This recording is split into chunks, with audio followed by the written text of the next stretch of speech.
Hi, my name is Dr. Arvind Kumar and in this video we will discuss thyroid disorders. सबसे पहले हम समझते हैं thyroid क्या है। थायराइड ग्लैंड नेक में एक ग्लैंड होता है जो कि थायराइड हार्मोन रिलीज करता है T3 और T4। T3 T4 के फंक्शंस हैं ग्रोथ और डेवलपमेंट में हेल्प करना, फर्टिलिटी में हेल्प करना, मेंस्ट्रुअल साइकिल को रेगुलर बनाने में हेल्प करना, बाकी और हार्मोन्स को भी ये इनडायरेक्टली कंट्रोल करता है। ये हमारे मेमोरी को स्ट्रेंथन करने में भी हेल्प करता है, ये कोलेस्ट्रॉल को कंट्रोल करने में भी हेल्प करता है। हमारी इंटेस्टिनल मूवमेंट्स भी इससे रेगुलेट होती हैं।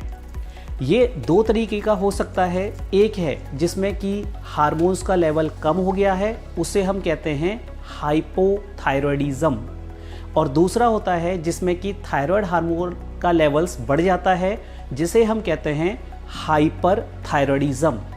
इनमें सिम्टम्स बिल्कुल अलग अलग होते हैं। तो अब हम समझते हैं कि कैसे हम इस थायराइड डिजीज़ को रिकॉग्नाइज करें, क्या सिम्टम्स होंगे। तो पहले अगर हम बात करें, जो ज़्यादा कॉमन प्रॉब्लम है वो है हाइपोथायरॉयडिज्म, यानी कि डेफिशिएंसी ऑफ थायराइड हार्मोन्स। इसके सिम्टम्स होते हैं मेटाबॉलिक रेट कम होने से बॉडी में वेट गेन हो सकता है, बॉडी ड्राई, स्किन ड्राई रहती है, हेयर फॉल होता है, ठंड ज़्यादा लगती है, और कई बार थायराइड ग्लैंड बढ़ने से चोकिंग सेंसेशन गले में आ सकती है। पीरियड्स एबनॉर्मल हो सकते हैं, आवाज़ में भारीपन आ सकता है, और कंसंट्रेशन और मेमोरी वीक हो सकते हैं। और हाइपरथायरॉयडिज्म यानी कि एक्सेस ऑफ थायराइड हार्मोन, वो बिल्कुल अपोजिट सिम्टम्स आएंगे, जैसे कि वेट लॉस होना, गर्मी बहुत ज़्यादा लगना, और कुछ केसेस में आईज का बल्ज आउट होना, प्लस बहुत ज़्यादा लूज मोशंस, गर्म पसीने लगना, ये सब हाइपरथायरॉयडिज्म के सिम्टम्स हो सकते हैं। अगर ये सिम्टम्स होते हैं तो हमें क्या करना है? हमें तुरंत अपने डॉक्टर को दिखाना है, स्पेशलिस्ट को दिखाना है, जो थायराइड हार्मोन स्पेशलिस्ट फिजिशियन हैं उनको दिखाना है। सबसे पहले वो आपको क्लिनिकली चेक करेंगे, वो थायराइड ग्लैंड देखेंगे, वो स्टेथोस्कोप से देखेंगे कि उसमें कोई एबनॉर्मलिटी तो नहीं है, वो आपके रिफ्लेक्स चेक करेंगे। ये सब चीज़ें चेक करने के बाद वो असेस करेंगे कि आपको थायराइड के कौन से टेस्ट कराने हैं। थायराइड के जो सबसे इम्पॉर्टेंट टेस्ट होता है वो होता है TSH का टेस्ट, थायराइड स्टिमुलेटिंग हार्मोन।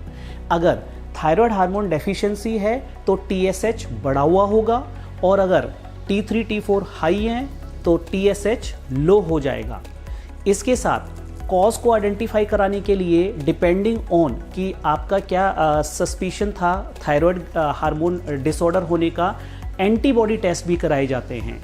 कुछ केसेस में थायराइड का अल्ट्रासाउंड होता है, कुछ कंडीशंस में थायराइड का जो है रेडियो एक्टिव एक टेस्ट होता है, रेडियो आयोडीन अपटेक और टेक्नीशियम अपटेक, वो टेस्ट भी रिकमेंड आपको किए जाते हैं depending on case to case. अब अगर थायराइड डायग्नोज हो गया है तो कैसे इसे हमें कंट्रोल करना है, तो डिपेंड करता है। अगर हाइपोथायराइड है, थायराइड की डेफिशिएंसी है, तो थायराइड हार्मोन रिप्लेसमेंट दिया जाता है।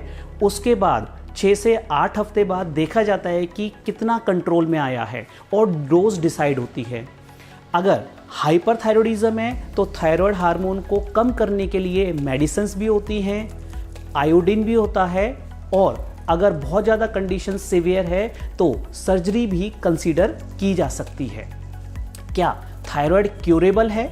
डिपेंड करता है कौन सा थायराइड है। अगर ये हाइपोथायराइड है, एंटीबॉडीज़ की वजह से है, तो ज़्यादातर केसेस में मेडिसिन्स इसमें लाइफ लॉन्ग लेनी होती है।